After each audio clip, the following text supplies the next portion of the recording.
నేను మీ doctor చిన్నమై లంజిరెడ్డిని graduates సమస్యల పరిష్కారానికి మీ గొంతుకనే వస్తున్నాను.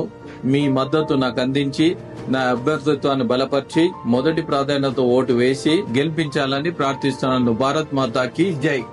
Welcome to your TV.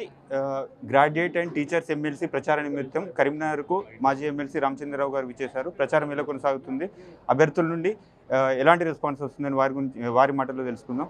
Sir నమస్తే సార్. సార్ ఎన్నికల గ్రాడ్యుయేట్స్ అండ్ టీచర్స్ ఎలా కొనసాగుతుంది సార్? ఎట్లా అంటే కోఆర్డినేషన్ ఎలా చేసుకుంటున్నారు పార్టీతో? పార్టీ ఇవాళే ఇక్కడ కార్యాలయం స్థాపించాం మనం. ఇక్కడ సీనియర్ నాయకులు ఓజేలు గారు, కృష్ణారెడ్డి గారు, అదేవిధంగా స్థానిక ఎంపీ బండి సంజయ్ గారు, మాకున్నటువంటి 7 ఎమ్మెల్యేలు, ఎంపీలు అందరూ కూడా కలిసి ఈ యొక్క ప్రసార సాధనాన్ని మేము ముందుకు తీసుకుపోయి వారి ద్వారా ప్రజల దగ్గరికి పోయేటువంటి ప్రయత్నం మనం చేస్తూ ఉన్నాం. అదే కాకుండా ప్రతి ఒక్క ఓటర్ని కూడా వ్యక్తిగతంగా కలిసి వారికి బీజేపీకి ఓటు వేయాలి అని చెప్పేసి, దానికి ఎందుకు వేయాలి అని చెప్పి కూడా చెప్పేటటువంటి ఒక రీతిలో ఈరోజు మా క్యాంపెయిన్ ప్రొసీజర్ కూడా మొత్తం కూడా అది మేము రూపొందించడం జరిగింది. ఈ రోజు నుంచే ఇప్పటి నుంచే ఇంటింటికి వెళ్ళి కార్యకర్తలు ఓటర్లను కలవడం జరుగుతుంది. అదేవిధంగా ప్రజా సమస్యలు ఏవైతే ఉన్నాయో, ముఖ్యంగా విద్యావంతులకు అదేవిధంగా ప్రభుత్వ ఉద్యోగస్తులకు, ప్రైవేట్ మేనేజ్మెంట్స్కు అనేక వర్గాలు ఉన్నాయి ఈరోజు మన సమాజంలో. వీళ్ళంతా కూడా గ్రాడ్యుయేట్ల ఓటర్, దాదాపు 3.5 లక్షల ఓటర్లతో ఉన్నటువంటి గ్రాడ్యుయేట్స్, అదేవిధంగా 26,000తో ఉన్నటువంటి టీచర్స్ ఓటర్స్ అవుతున్నారు. వీళ్ళందరూ కూడా ఈరోజు వాళ్ళకు ఉన్నటువంటి సమస్యల పైన భారతీయ జనతా పార్టీకే పట్టుంది. దీంతో బండి సంజయ్ గారు అనేకసార్లు ఉద్యమించి జైలు కూడా వెళ్ళడం జరిగింది. కాబట్టి ఈరోజు మేము వారి ఎమ్మడి ఉంటాము, వారి సమస్యలకు పోరాడతాం అనేటువంటి ఒక ఆల్రెడీ మేము మా నమ్మకాన్ని అక్కడ కుదిరించినాం. అదేవిధంగా ఈ ప్రాంత ప్రజలు 7 ఎమ్మెల్యేలను 4 ఎంపీలు కూడా మాకు ఇవ్వడం జరిగింది. మరొకసారి మనం కోరుతాను, మాకు ఈ 2 ఎమ్మెల్సీ కూడా ఇవ్వండి.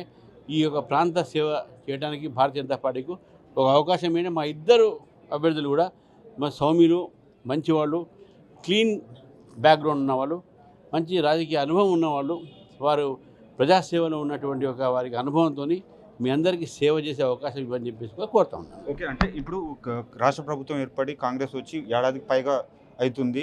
గ్రామ సభలు, సంగ్రామ సభలు అవుతున్నాయి. రేషన్ కార్డులు ఇప్పటివరకు కూడా ఇయ్యని పరిస్థితి చూస్తున్నాం. అంటే ప్రభుత్వ వ్యతిరేకత ఇప్పుడు మీకు ప్లస్ అయ్యే అవకాశాలు ఉన్నాయంటారు?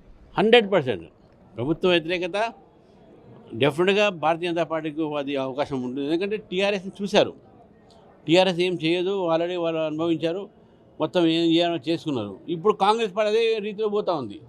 ఫామ్ హౌస్ రూల్ వద్దు అని అంటే సరే వీళ్ళకి చేశారు, వీళ్ళు ఏం చేస్తున్నారు, మొత్తం ప్రజా వ్యతిరేక పాలన చేస్తున్నారు. కాబట్టి ప్రజల్లో ఉన్నటువంటి ఆక్రోషం అవుతుందో, ప్రజల్లో ఉన్నటువంటి ఒక కోపం అవుతుందో, అది డెఫినెట్గా బీజేపీకి లాభం వస్తుందని చెప్పి.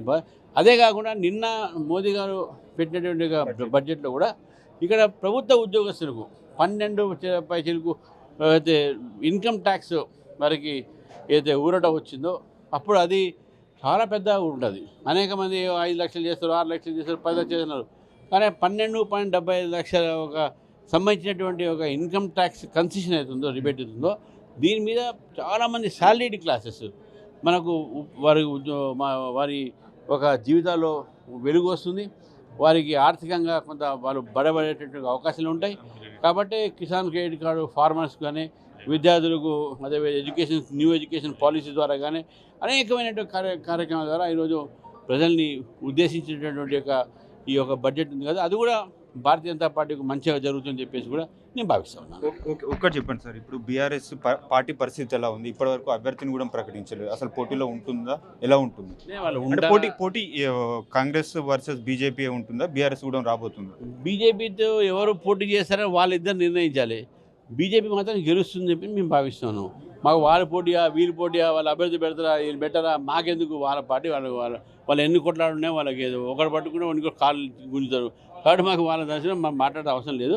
మా అభ్యర్థులు 2 కూడా గెలుస్తారు. మీరు సెకండ్, థర్డ్లో మీరు తెలుసుకొని ఎవరు ఉంటారని. ఓకే, కేసీఆర్ గారు అయితే బయటకు వచ్చారు. మరి ఇప్పుడు ఈ స్థానిక